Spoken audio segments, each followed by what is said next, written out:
اعوذ باللہ من الشیطان الرجیم۔ پناہ مانگتا ہوں میں اللہ کی شیطان مردود سے۔ بسم اللہ الرحمن الرحیم۔ شروع کرتا ہوں اللہ کے پاک نام سے جو بہت بڑا مہربان نہایت رحم والا ہے۔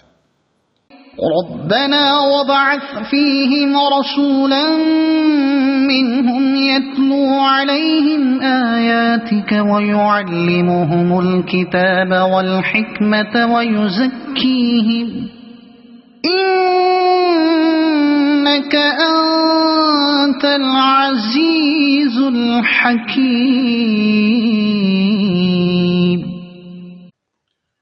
اے ہمارے رب، انہی میں سے رسول بھیج جو ان کے پاس تیری آیات پڑھتے، انہیں کتاب اور حکمت سکھائے اور انہیں پاک کرے، یقیناً تو غلبہ والا اور حکمت والا ہے۔ اس آیت کا مطلب ہے اہل حرم کے لیے یہ اور دعا ہے کہ آپ کی اولاد میں سے ہی رسول ان میں آئے۔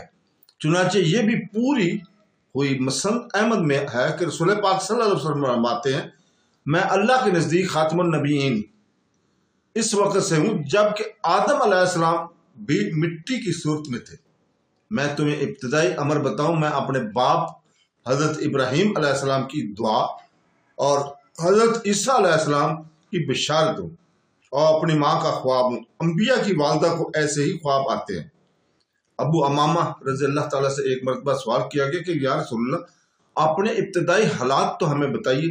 آپ نے فرمایا، میرے والد حضرت ابراہیم علیہ السلام کی دعا اور میری خوشخبری جو حضرت عیسیٰ علیہ السلام نے دی اور میری ماں نے دیکھا کہ گویا ان میں سے ایک نور نکلا جس نے شام کے مال چمکا دیے۔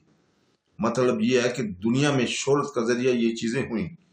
آپ صلی اللہ علیہ وسلم کی والدہ صاحبہ کا خواب بھی عرب میں پہلے ہی سے مشہور ہو گیا تھا اور وہ کہتے تھے کہ بطن آمنہ سے کوئی بڑا شخص پیدا ہوگا۔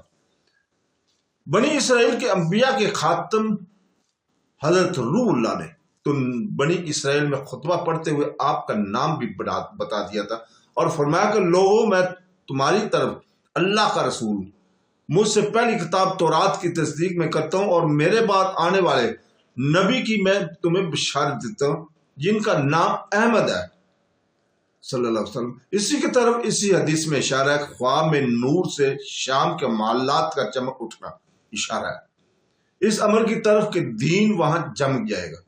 بلکہ روایتوں سے ثابت ہے کہ آخر زمانہ میں شام اسلام اور اہل اسلام کا مرکز بن جائے گا۔ شام کے مشہور شہر دمشق میں ہی میں حضرت عیسیٰ علیہ السلام شرقی سفید مینارہ پر نازل ہوں گے۔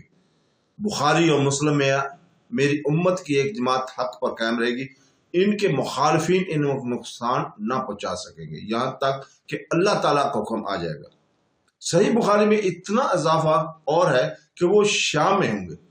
ابو علیہ سے مروی ہے کہ اس دعا کی جواب میں کہا گیا کہ یہ بھی مقبول ہے اور یہ پیغمبر آخر زمانے میں مبعوث ہوں گے۔ کتاب سے مراد قرآن پاک اور حکمت سے مراد سنت و حدیث ہے۔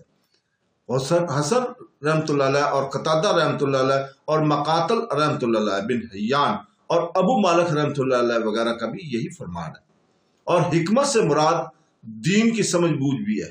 پاک کرنا یعنی اطاعت اور اخلاص سکھانا، بھلائیاں کرنا، برائیوں سے بچانا، اطاعت الہی کر کے اللہ تعالیٰ کی رضا حاصل کرنا۔